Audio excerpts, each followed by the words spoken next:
नमस्कार स्टूडेंट्स, मैं नीरज अग्निहोत्री एक बार फिर आपके सामने फिजिक्स की एक बहुत इंटरेस्टिंग क्लास लेकर, जिसमें हम अपने पिछले टॉपिक के आगे के जो टॉपिक्स हैं उनके बारे में बात करेंगे। लास्ट क्लास में हमने बहुत सारी चीज़ें, बहुत सारे टॉपिक्स जो है बेसिक से लेकर प्रतिरोध से लेकर विशिष्ट प्रतिरोध, धारा, चालकता, सारी चीज़ें हमने पढ़ी थी। अब आगे हम जो है उससे और आगे की चीज़ों को देखेंगे, पढ़ेंगे और समझेंगे। तो चलिए शुरू करते हैं। जय हिंद, वंदे मातरम। आगे जो मैं आपको बताने वाला हूँ वो ये है कि हमने जो अनुगमन वेग पढ़ा था, अनुगमन वेग से रिलेटेड ही एक हम टॉपिक आगे बढ़ा रहे हैं, जिसमें जो मुक्त इलेक्ट्रॉन होते हैं, है ना, उनके अनुगमन वेग के आधार पर, मुक्त इलेक्ट्रॉनों के अनुगमन वेग के आधार पर उनका विशिष्ट प्रतिरोध कितना होता है या क्या होता है, ये इसका एक डेरिवेशन है, काफ़ी इंटरेस्टिंग डेरिवेशन है, तो उसको हम आगे बढ़ाएंगे। अब तो हमारा अगला टॉपिक क्या है, हमें ज्ञात करना है विशिष्ट प्रतिरोध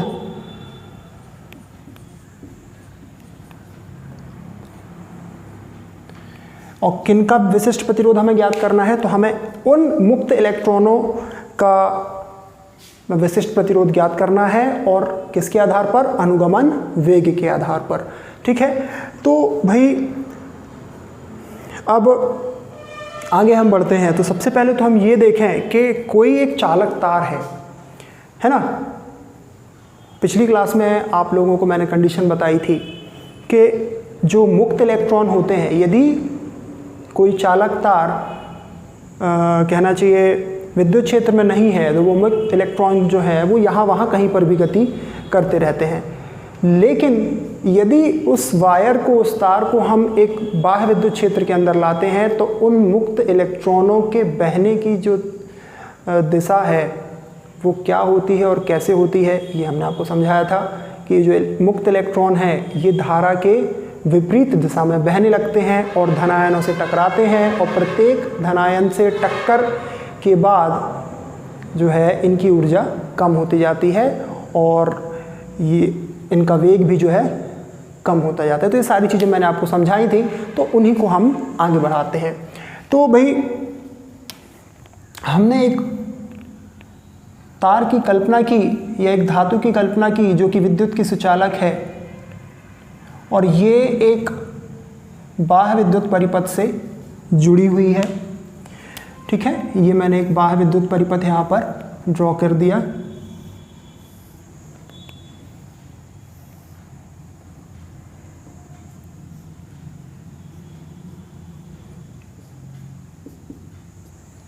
ये धारा का प्रवाह है,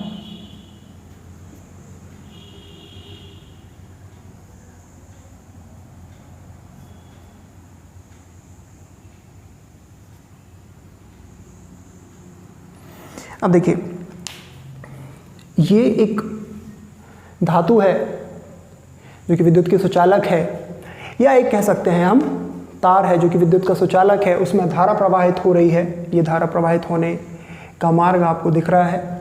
ये ई जो है वो विद्युत क्षेत्र को दर्शाता है, और ये आपको जो डायरेक्शन दिख रही है ये है इलेक्ट्रॉनों के बहने की दिशा, जो कि धारा के विपरीत दिशा में बहते हैं, और वी डी जो है वो इन इलेक्ट्रॉनों का अनुगमन वेग है, ड्रिफ्ट वेलोसिटी जिसको हम इंग्लिश में बोलते हैं। अब भाई ये जो भी तार है या धातु है, इसका जो लेंथ है, इसकी जो लेंथ है, हमने मानी कि इसकी लेंथ है भाई L, ओके, और ये जो इसका जो क्षेत्र दिख रहा है अनुप्रस्थ क्षेत्र, ये अनुप्रस्थ क्षेत्र है A, अनुप्रस्थ क्षेत्रफल है A। ठीक है, तो लेंथ है L, अनुप्रस्थ क्षेत्रफल है A, I धारा प्रवाहित हो रही है। अब जिन इलेक्ट्रॉनों के कारण प्रवाहित हो रही है उन इलेक्ट्रॉनों का अनुगमन वेग है VD, जो कि E विद्युत क्षेत्र के अंदर प्रवाहित होते हैं। ठीक है, तो ये सारी चीज़ें जो है हमें पता चली, ये सारी चीज़ें हमें लिखनी भी हैं कि तार की लंबाई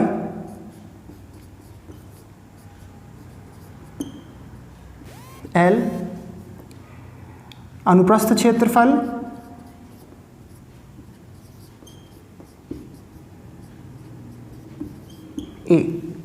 ठीक है ना। तार की लंबाई L है, अनुप्रस्थ क्षेत्रफल A है। अब V विभव से ये तार जुड़ा हुआ है, ठीक है ना, जिसमें I धारा प्रवाहित हो रही है। तो अब सबसे पहले तो हम विद्युत क्षेत्र यहाँ पर निकाल लेते हैं। तार पर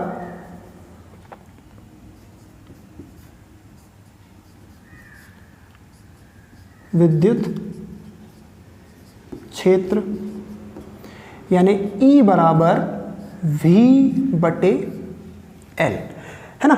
E बराबर क्या होता है, V बटे L। भाई ठीक है, ये हमने निकाल लिया विद्युत क्षेत्र। अब देखिए होगा क्या कि इस विद्युत क्षेत्र के कारण, ये विद्युत क्षेत्र है, इस विद्युत क्षेत्र के कारण ये जो इलेक्ट्रॉन्स जो विपरीत दिशा में मूव हो रहे हैं और उनकी गति जो कम हो रही है, तो गति क्यों कम हो रही होगी, क्यों, क्योंकि उनकी दिशा के विपरीत उन पर कोई बल कार्य कर रहा होगा, है ना। इस विद्युत क्षेत्र के अंदर ये जो इलेक्ट्रॉन्स विपरीत दिशा में गति कर रहे हैं, इनकी गति को कम करने के लिए एक बल जो है वो इनकी विपरीत दिशा में कार्य कर रहा है। तो वो बल क्या होगा, तो वो बल हम देख लेते हैं। इलेक्ट्रॉन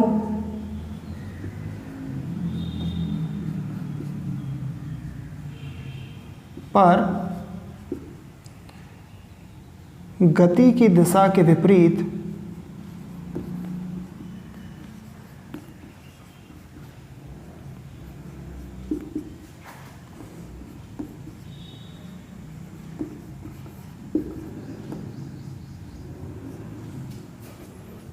लगने वाला बल।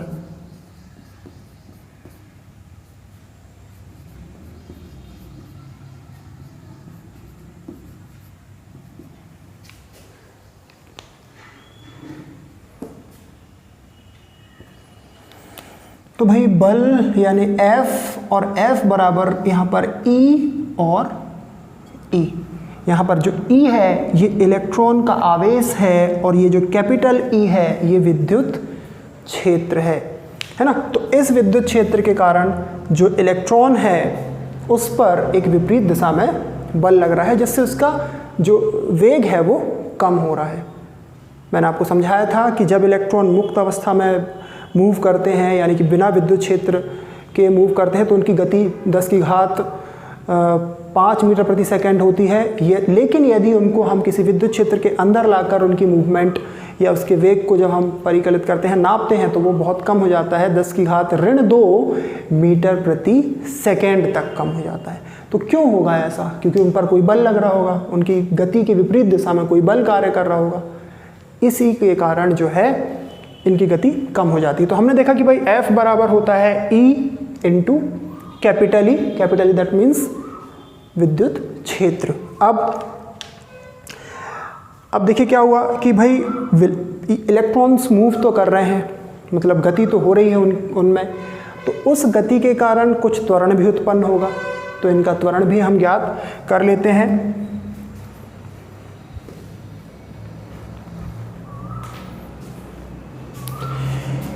अब त्वरण A बराबर F बटे M। अब ये मैंने कैसे लिखा है, तो ये मैंने लिखा है बल की परिभाषा से। बल की परिभाषा जो कि हमने पढ़ी हुई है, F बराबर M इंटू A। यहाँ से A की वैल्यू मैंने निकाली है, ठीक है ना। जहाँ पर अब ये देखिए M लिखा हुआ है, M जो है यहाँ पर हमारे लिए एक नया सा वर्ड है। तो यहाँ पर जो M है, ये M एक्चुअल में एक इलेक्ट्रॉन का मास है, ठीक है। M क्या है, M इज इक्वल्स टू एक इलेक्ट्रॉन का द्रव्यमान, एक नहीं लिखता हूँ मैं, इलेक्ट्रॉन का द्रव्यमान है ये, ओके। तो ये हो गया त्वरण। अब देखिए हमारे पास A का वैल्यू ये है, हम वैल्यूज पुट कर सकते हैं जो कि हमें पता है। तो मैं इसको रेड पेन से लिख देता हूँ। ये हमारा फर्स्ट इक्वेशन है, ये हमारा सेकंड इक्वेशन है और ये रहा थर्ड इक्वेशन। तो using first, second and third, यदि मैं फर्स्ट, सेकंड और थर्ड इक्वेशन को लेता हूँ तो 1, 2 और 3 समीकरणों से 1, 2 व 3 से। तो देखिए 1 2 व 3 से मुझे क्या मिलता है, A बराबर F का value E into capital E और अपॉन में क्या है M। अब देखिए यहाँ पर E का भी वैल्यू हमें पता है V बटे L, तो यहाँ पर E की जगह पे लिख दूँ मैं V बटे L, ये लीजिए। तो यहाँ पर A का मान हमें मिला है A is equals to EV upon M into L, जहाँ पर सारे साइनों के साइन जो है उन सब के हमें वैल्यूज़ पता है, उनके हमें मान पता है क्या होते हैं। ठीक है, V पता है आपको विभव, M इलेक्ट्रॉन का द्रव्यमान, E आवेश, L उस तार की लंबाई जिसमें ये इलेक्ट्रॉन्स प्रवाहित हो रहे हैं और A जो है उनका त्वरण। अब यहाँ पर हम, क्योंकि हमने बात की है कि भाई अनुगमन वेग के आधार पर हम विशिष्ट प्रतिरोध ज्ञात करने जाएंगे, तो अनुगमन वेग भी तो पता होना चाहिए हमें, है ना। तो अनुगमन वेग के लिए हमने क्या किया, यहाँ पर A पता है हमें, तो अनुगमन वेग के लिए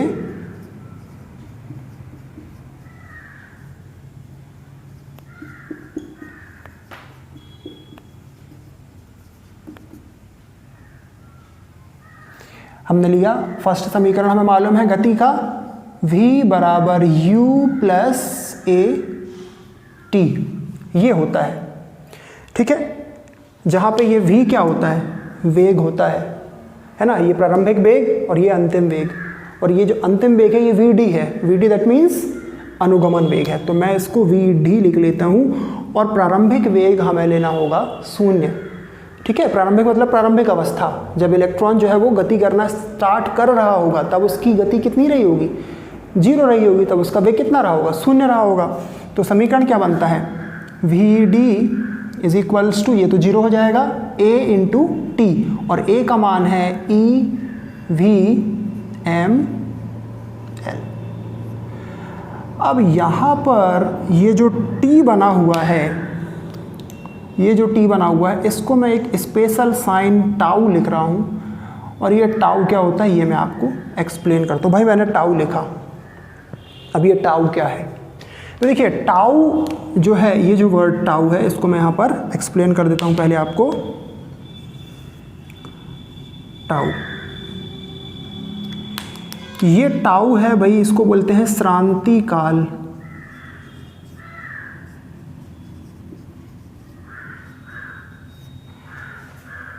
ठीक है, इसे बोलते हैं श्रांति काल, या इंग्लिश में इसे बोला गया है रिलैक्सेशन टाइम, इंग्लिश में इसे बोला गया है रिलैक्सेशन टाइम। अब ये श्रांति काल क्या होता है, देखिए क्या होता है, इलेक्ट्रॉन जब किसी एक धातु में या धात्विक तार में धारा के विपरीत गति करता है तो वो धनायनों से टकराता है, धनायनों से टकराता है।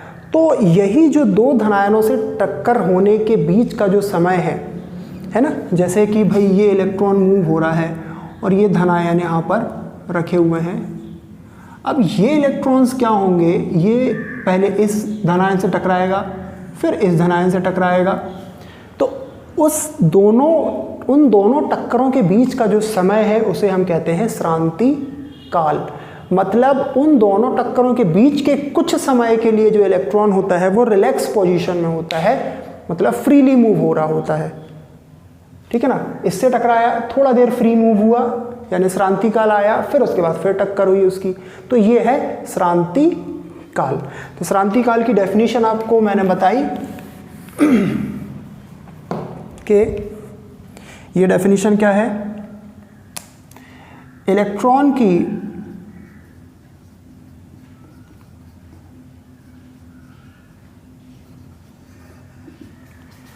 दो क्रमागत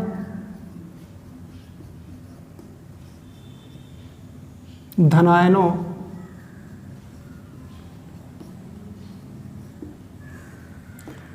से टक्कर के बीच का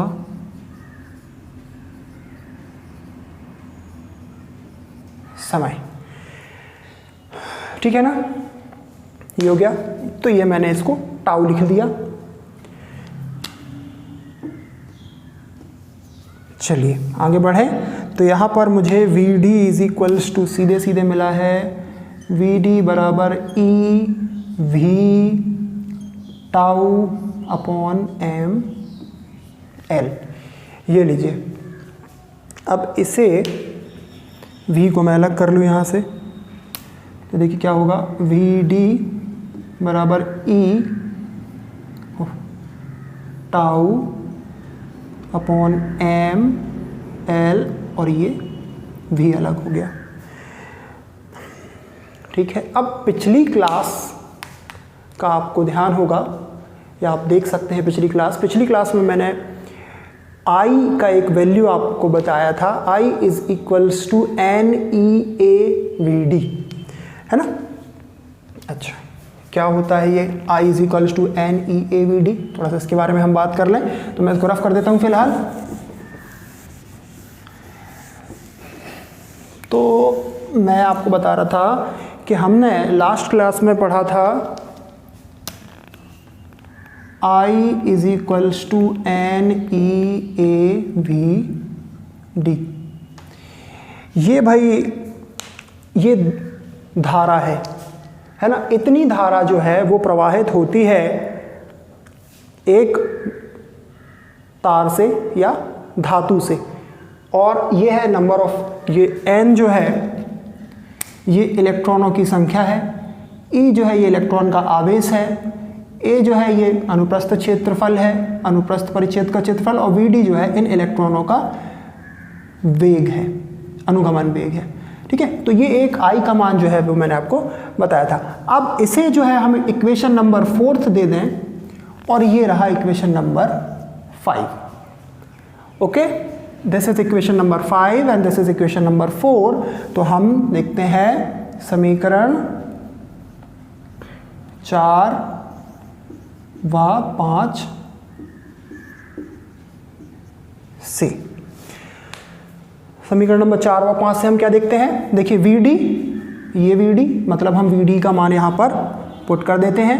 तो VD का वैल्यू यहाँ पर पुट करने पर देखिए क्या मिलता है, I बराबर एन ई ए, VD का value E tau upon M L, और V जो है ये लीजिए साइड में कर दिया हमने।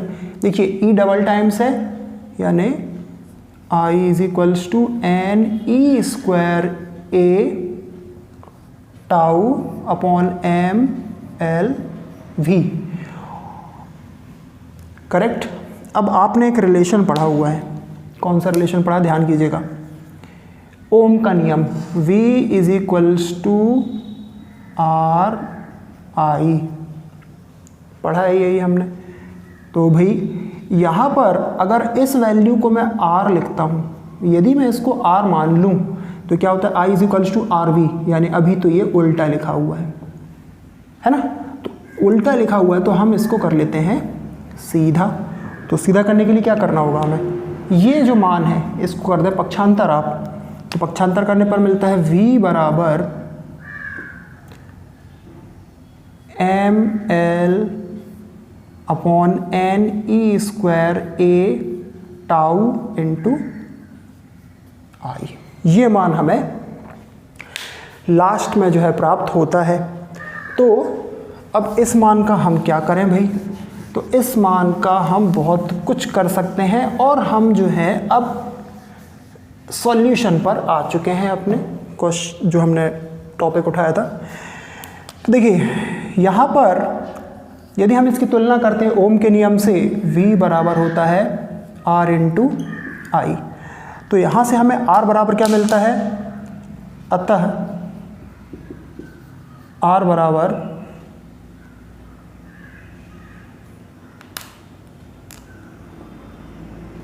M L N E square A tau, है ना। तो हमें ये वैल्यू देखने को मिलती है, जहाँ पे आप देखेंगे L जो है तार की लंबाई और A जो है वो तार का क्षेत्रफल।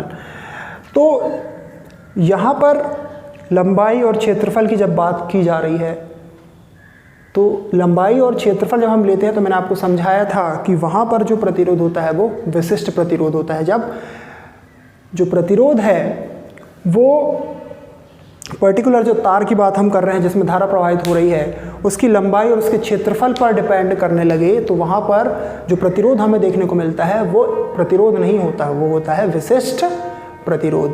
तो ये चीज़ जो है हमने यहाँ पर फाइंड आउट कर ली है। अब थोड़ा सा और आगे बढ़ते हैं। तो यहाँ पर इसमें इतना ही था इसका डेरिवेशन। अब आगे बढ़े हम, तो अगला टॉपिक हमारा है गतिशीलता। हम बात कर लेते हैं गतिशीलता के बारे में। तो गतिशीलता, किसकी गतिशीलता के बारे में हम बात करेंगे भाई? यहाँ पर सिंपल सी बात है, जो इलेक्ट्रॉन्स मूव होते हैं उन्हीं की गतिशीलता के बारे में हम बात करेंगे, है ना। तो गतिशीलता लिख लेता हूँ यहाँ पे।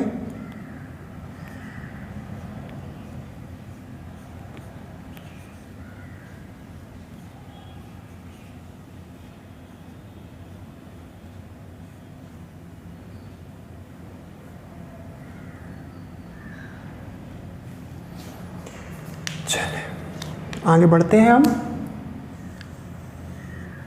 गतिशीलता की परिभाषा देखते हैं। तो गतिशीलता की परिभाषा है आवेश वाहक का प्रति एकांक विद्युत क्षेत्र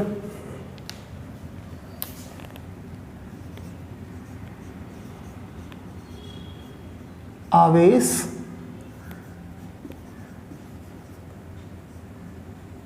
वाहक का प्रति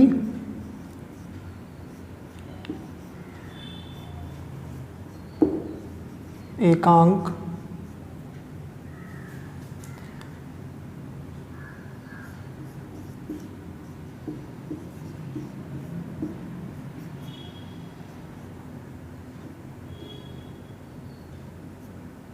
विद्युत क्षेत्र की तीव्रता के लिए अनुगमन वेग को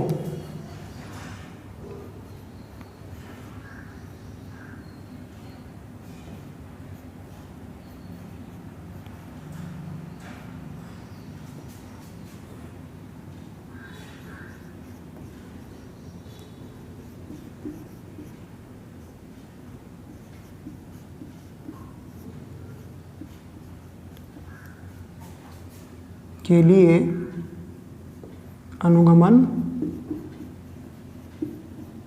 वेग को उसकी गतिशीलता कहते हैं।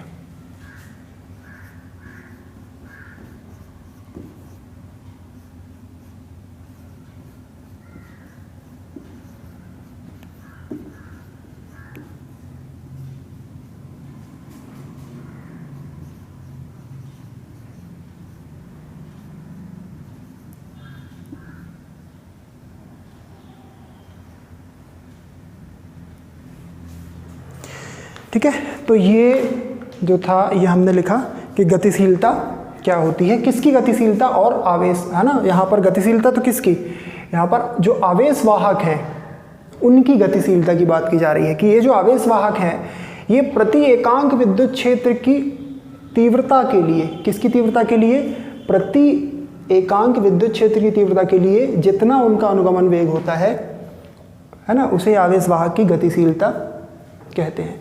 मतलब कहने का ये कि जितना अधिक विद्युत क्षेत्र आपको उत्पन्न करना है उतनी ही अधिक गतिशीलता जो है आवेश वाहक की होनी चाहिए। जितनी अधिक गतिशीलता उतना अधिक धारा का प्रवाह होगा, है ना। तो यहाँ पर गतिशीलता को दर्शाने के लिए एक साइन का यूज़ किया जाता है म्यू, जो कि हम पहले से पढ़ते आ रहे हैं। ये आवेश वाहक की गतिशीलता को दर्शाता है। तो यहाँ पर गतिशीलता बराबर लिख सकते हैं हम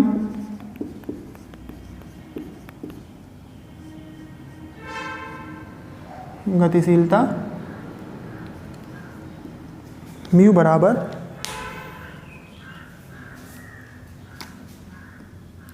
वी डी अनुगमन वेग बटे विद्युत क्षेत्र की तीव्रता E।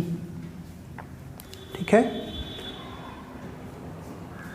तो इसका SI मात्रक क्या होगा?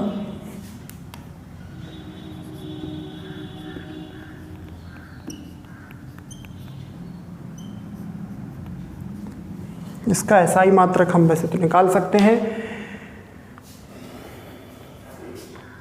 देखिए, वेग है, अनुगमन वेग मतलब वेग, और वेग का होता है मीटर प्रति सेकेंड।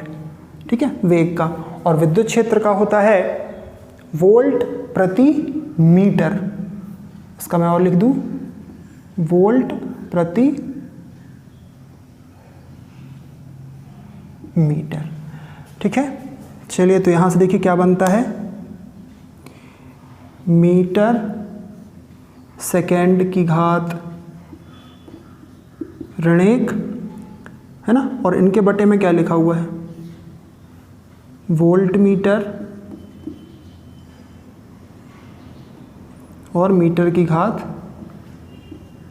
ऋण 1 नीचे। तो फाइनली ये बना मीटर ऋण 1 जाकर ऊपर प्लस हो गया, तो ये हो गया मीटर की घात 2, और ये जो नीचे धन में है वोल्ट, ये भी हो जाएगा ऋण में, और सेकेंड तो चल ही रहा है ऋण में। तो ये इनका SI मात्रक हो जाएगा, किसका? गतिशीलता का। अब भाई ये हमने इसका मात्रक देख लिया और गतिशीलता की परिभाषा। अब हम आगे बढ़ते हैं और आगे हम बात करने वाले हैं अब अतिचालकता के बारे में। ठीक है ना, अतिचालकता और उससे रिलेटेड कुछ टर्म्स के बारे में हम बात कर लेते हैं जो कि काफ़ी इंपॉर्टेंट है। इसको मैं रफ कर दूं।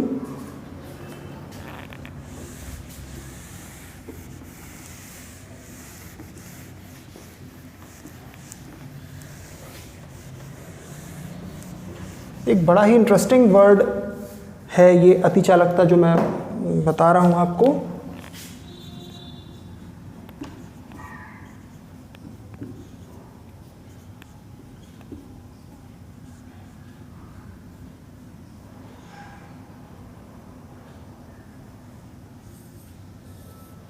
अतिचालकता, या हिंदी में इंग्लिश में बोलते हैं इसे सुपर कंडक्टिविटी। देखिए, अतिचालकता को जो है सबसे पहले जिसने इसके बारे में प्रैक्टिकल किया 1991 में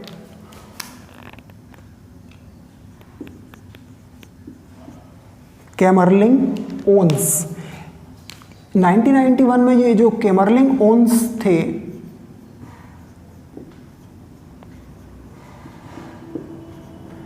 इन्होंने सबसे पहले प्रैक्टिकल किया था किसके बारे में? अतिचालकता के बारे में। चलिए ठीक है, अभी अतिचालकता होती क्या है इन्होंने प्रैक्टिकल तो किया, लेकिन अतिचालकता क्या होती है ये इन्होंने कैसे दर्शाया। तो इन्होंने देखिए एक प्रैक्टिकल ऐसा किया कि इन्होंने एक विद्युत क्षेत्र के अंदर जब एक तार को रखा, या कहना चाहिए धातु की किसी वस्तु को रखा, और धीरे धीरे जब उस क्षेत्र का जो तापमान था, उस धातु का जो तापमान था वो कम करते गए, तो आपको पता है ये कि यदि हम किसी विद्युत क्षेत्र में तापमान कम करते जाते हैं तो जो चालक है उसकी चालकता बढ़ती है। कब? जब हम तापमान कम करते जाते हैं। जबकि यदि हम तापमान बढ़ाएंगे तो चालकता कम होती जाएगी। तो हुआ यहाँ पर ये कि विद्युत क्षेत्र में एक जो विद्युत चालक है उसका जब तापमान कम किया गया तो उसकी जो चालकता थी वो धीरे धीरे बढ़ने लगी, और वो जो चालकता थी वो इतनी अधिक बढ़ गई कि उसका जो प्रतिरोध था वो लगभग शून्य हो गया। मतलब उस विद्युत चालक में बिल्कुल भी प्रतिरोध नहीं बचा। तो जब प्रतिरोध नहीं होगा तो उसमें जो धारा का प्रवाह है या उसकी चालकता जो है वो अपने मैक्सिमम लेवल पर होगी, अपने अधिकतम लेवल पर होगी। तो ये जो चालकता है इसे ही इन्होंने कहा कि भाई ये अति चालकता है। जब प्रतिरोध बिल्कुल शून्य हो जाए, जब जो चालकता की दर है वो अधिकतम हो, विद्युत का जो चालन है, जो धारा प्रवाह है जब अधिकतम होगा तो उसे हम बोलेंगे अति चालकता। और ऐसा तभी संभव है जब प्रतिरोध शून्य हो। है ना। तो यहाँ से अतिचालकता की एक सिंपल सी डेफिनेशन निकल कर आती है कि जब किसी विद्युत चालक का प्रतिरोध शून्य होता है या प्रतिरोध बहुत ही कम होता है, तब उस स्थिति को हम क्या कहते हैं, अतिचालकता कहते हैं। बड़ी सिंपल सी डेफिनेशन है कि जब किसी विद्युत चालक का प्रतिरोध जो है वो बिल्कुल ही शून्य हो जाए या बिल्कुल ही कम हो जाए, तब उस स्थिति को हम कहते हैं अतिचालकता। ठीक है। अब यहाँ पर एक और नया वर्ड यहाँ पर देखने को मिला हमने, अतिचालकता तो समझ गए होंगे आप सब। यहाँ पर एक चीज़ और इन्होंने बताई, क्रांतिक ताप। अतिचालकता के अंदर एक चीज़ और हमें पढ़ने को मिलती है, वो है क्रांतिक ताप। तो उसके बारे में भी डिस्कस कर लेते हैं, काफ़ी इंपॉर्टेंट है ये।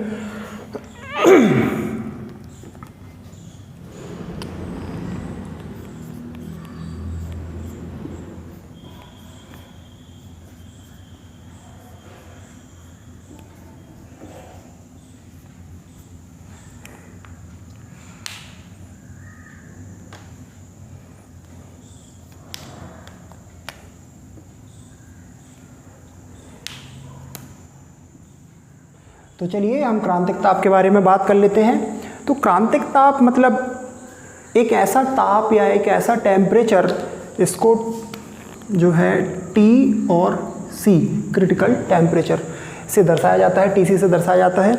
अब क्रांतिक ताप मतलब ऐसा ताप जिस पर किसी भी विद्युत सुचालक की जो प्रतिरोधकता है वो बिल्कुल शून्य हो जाती है।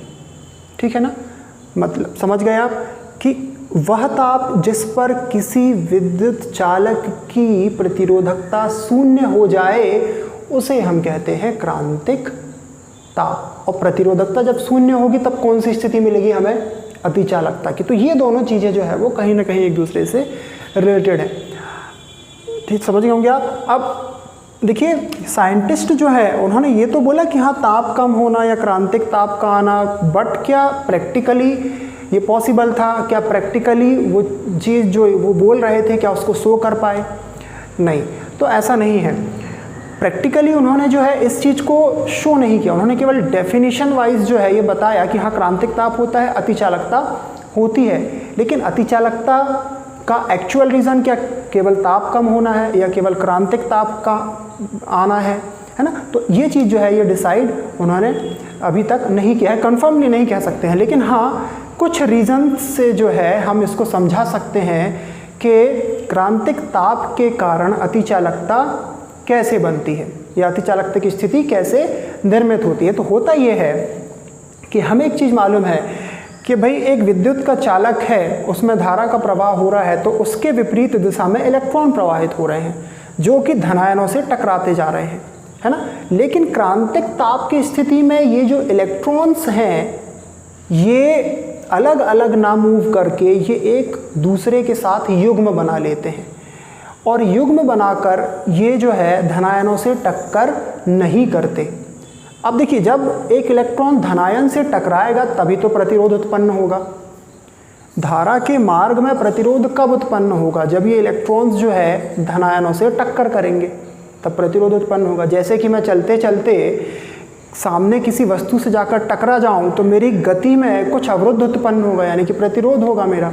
लेकिन यदि मेरे सामने कोई वस्तु रखी ही नहीं है तो मेरा प्रतिरोध करने के लिए कोई सामने है ही नहीं, तो मेरा कोई प्रतिरोध नहीं होगा, यानी कि जो मेरी गति होगी वो बढ़ती जाएगी या मैक्सिमम स्पीड में रहेगी अपनी, है ना। सेम यहाँ पर धारा के साथ है कि यदि धारा के मार्ग में उसके मार्ग को अवरुद्ध करने वाले पार्टिकल्स ही नहीं हैं तो क्या होगा, अतिचालकता की स्थिति निर्मित होगी। और होता यही है कि जो क्रांतिक ताप है, क्रांतिक ताप पर ये जो इलेक्ट्रॉन्स हैं ये युग्म बना लेते हैं और युग्म बनाने के बाद ये बिना धनायनों से टकराए अपने मार्ग में सीधे चलते जाते हैं। और क्योंकि ये धनायनों से नहीं टकराते हैं तो उस स्थिति में प्रतिरोध जो है वो बिल्कुल शून्य हो जाता है, तब हमें जो है अतिचालकता की स्थिति बनती हुई नजर आती है। तो ये एक जो है एक कारण है अतिचालकता की स्थिति के प्राप्त होने का। अब अतिचालकता का यूज़ कहाँ होता है, कहाँ किया जाता है ना, तो ये देख लेते हैं हम।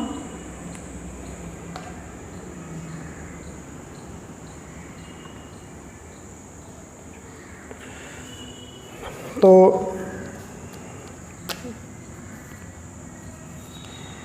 देखिए सबसे पहले तो इसका जो एक कॉमन मैं आपको यूज़ बताता हूँ। देखिए धारा का प्रवाह सबसे अधिक यदि कहीं पर यूज़ होना है तो बहुत बड़े बड़े जो मशीन वगैरह होंगे उनमें ही अधिक से अधिक धारा चाहिए, है ना। अधिक से अधिक जो है जहाँ पर धारा का लॉस ना हो, धारा का लॉस एकदम कम हो, करंट का लॉस एकदम कम हो, वहाँ पर ही, है ना। तो जो बड़े बड़े कंप्यूटर्स बनाए जाते हैं, सुपर कंप्यूटर्स इनको हम बोलते हैं,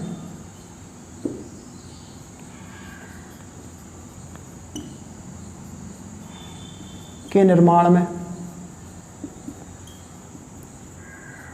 भाई सुपर कंप्यूटर्स के निर्माण में हमें पता है कि क्योंकि बहुत बड़े डिवाइसेस होंगे, ये कई कमरों के बराबर ये डिवाइसेस होंगे, तो उनको बनाने में या उनके रख रखाव में, उनके चलने के लिए बिल्कुल जो है धारा जो है अधिक से अधिक चाहिए होगी। तो उस कंडीशन में जो धारा होगी वो बिल्कुल प्रतिरोध शून्य वाली धारा होगी, है ना। तो यहाँ पर जो है अतिचालकता का यूज़ किया जाता है। और जो विद्युत चुंबक होते हैं,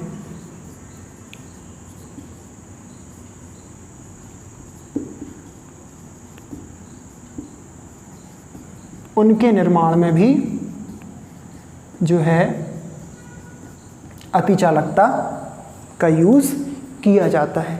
ठीक है, तो आपने ये देखा कि क्रांतिक ताप क्या है, अतिचालकता क्या है, अतिचालकता का कारण क्या है और अतिचालकता का उपयोग हम कहाँ कर सकते हैं या कर रहे हैं, ये हमने देखा। अब एक बड़ा ही छोटा सा टॉपिक है, नाम बहुत इजी है, समझने भी बहुत इजी है, थोड़ा सा डिस्कस कर लेते हैं हम। आप लोगों ने ओम का नियम तो पढ़ा ही है ना। ओम के नियम से हम जो है प्रतिरोध को ज्ञात करते हैं, ये हमें पता है अच्छे से। तो उसी का एक आगे मैं डिस्कस करने वाला हूँ। ओम से ओमीय प्रतिरोध और अनओमीय प्रतिरोध, जरा इनके बारे में हम डिस्कस कर लेते हैं। तो देखिए ओमीय प्रतिरोध क्या होगा, पहले ये देख लेते हैं। तो ओमीय प्रतिरोध मतलब वो कि जब कोई परिपथ जिसमें विद्युत विभव लगा हुआ है, धारा प्रवाहित हो रही है और उस परिपथ में प्रवाहित धारा जो है वो उसी अनुपात में बह रही है जिस अनुपात में उसमें विभव जो है वो आरोपित किया जा रहा है।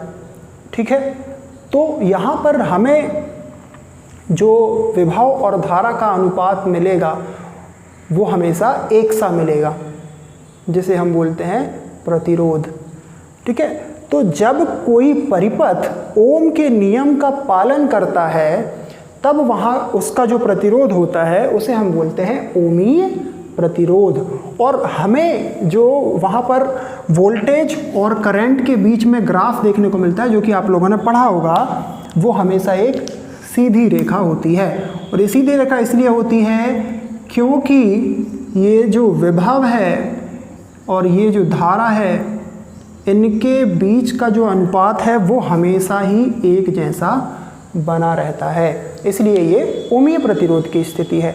लेकिन जब हम बात करते हैं अनओमीय प्रतिरोध की, तो वैसे ही इस वर्ड से ही समझ में आ रहा है कि जब कोई परिपथ जिसमें धारा और विभव कार्य कर रहे हैं, वो उन दोनों का जो अनुपात है वो एक सा ना हो, वो अनुपात जो है वो घटता बढ़ता रहे, तो वो स्थिति जो बनेगी वो अनओमीय स्थिति बनेगी। मतलब वहाँ जो हमें प्रतिरोध देखने को मिलेगा वो कभी भी एक सा नहीं रहेगा। ये कहना चाहिए जो विभव है और धारा, इन दोनों का अनुपात एक सा नहीं होगा, या परिपथ जो है वो ओम के नियम का पालन नहीं करेगा।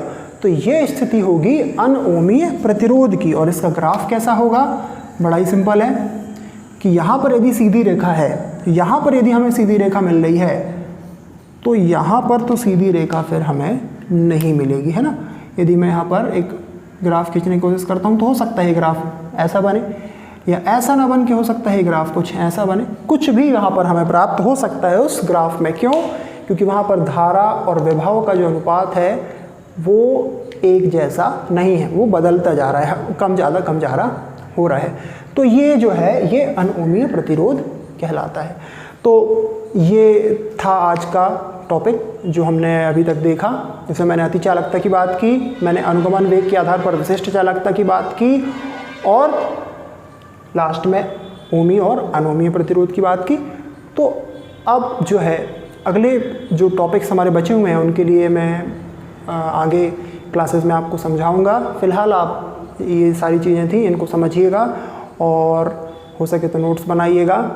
तो घर पर रहिए, स्वस्थ रहिए। जय हिंद, वंदे मातरम। धन्यवाद।